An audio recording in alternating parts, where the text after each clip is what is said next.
The member from Chisago, Representative New Brindley. Thank you, Madam Speaker. Would Representative Katiza-Watun yield for a question? She will yield. Representative New Brindley. Thank you, Madam Speaker. There was some discussion earlier on abortion facilities themselves, and I'm wondering if Representative Katiza-Watun can give us some idea of what kinds of inspections take place at abortion facilities. Representative Katiza-Watun. Thank you, Madam Speaker. Right now, abortion facilities are not required to be licensed.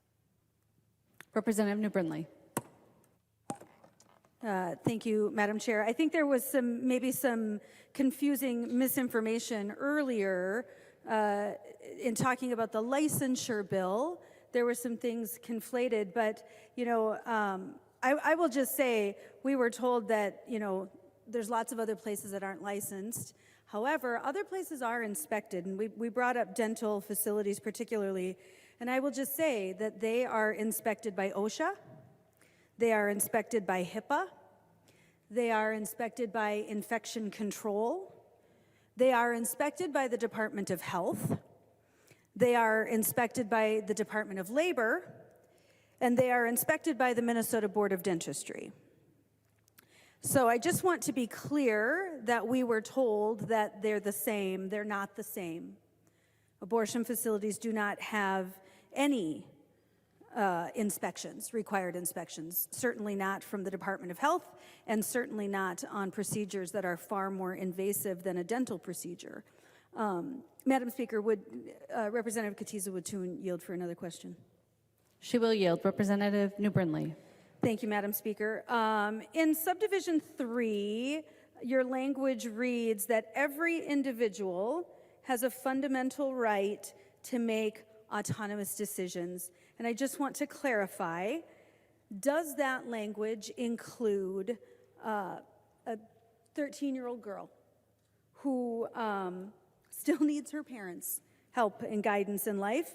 Can she walk into an abortion facility and receive reproductive health care on her own?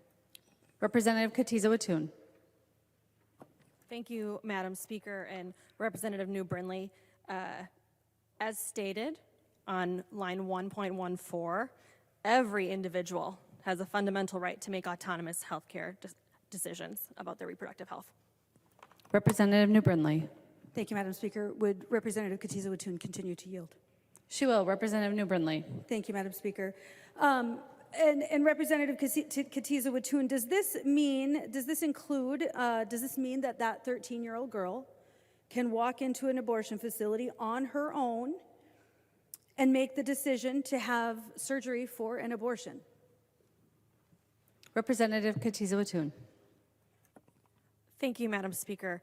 And Representative New Brindley, over 95% of youth in Minnesota do consult with a trusted adult before they move forward with any sort of reproductive health care decisions.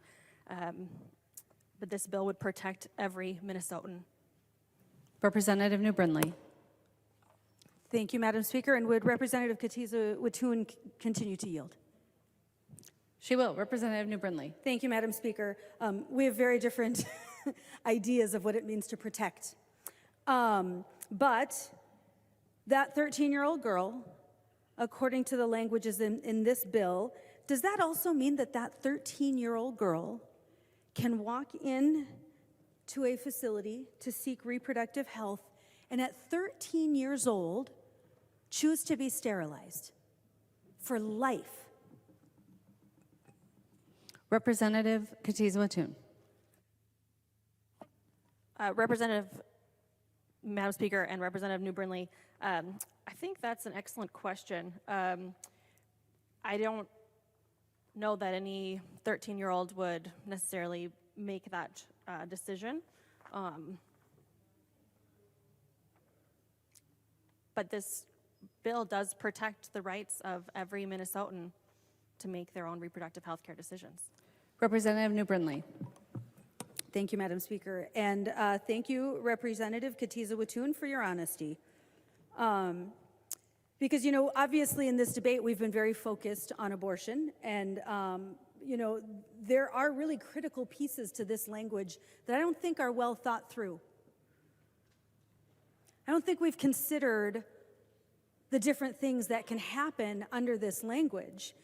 And certainly, under this language, a little girl, a 13-year-old girl, any age really, can walk into a clinic and demand to be sterilized for life. 13 years old. There are no requirements in this language for counseling to discuss such things.